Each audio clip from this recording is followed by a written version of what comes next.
In 1973 with the oil crisis. All the Turks they thought were going to leave, well, they didn't leave. And guess what? Who's going to attract these people? When they get a sponsor and they want to come over here and they want to get a job, and then they lose their job, and now they have to go home, well, who's going to attract that? Who's going to make them? We are failing at this. Mr. Krentz's, what happened to him is a tragedy. It sickens me. So I've talked to Frank Antonori, and I've talked to Dave Gallen, and I'm going to talk to Ted Vogt too, about refining the castle doctrine for these ranchers that live along the border. It's not enough that they just protect themselves in their homes, in their automobiles. They need to be able to protect their livestock and their personal property without fear of prosecution.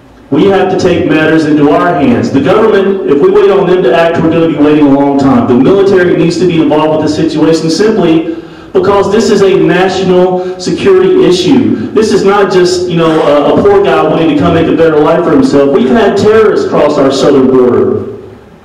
This is not just a law enforcement problem. This is a national security problem. And a guest worker program or a market-based, we have, 8.8 million high school dropouts that are competing for the same jobs as these people that would come across illegally are.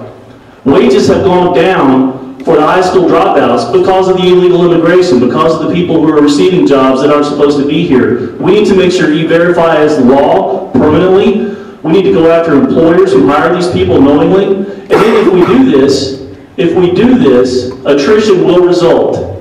They will go home on their own when they can't get a bank account, when they can't get a driver's license, when they can't get a mortgage, and when they can't get a job. We won't have to go round them all up.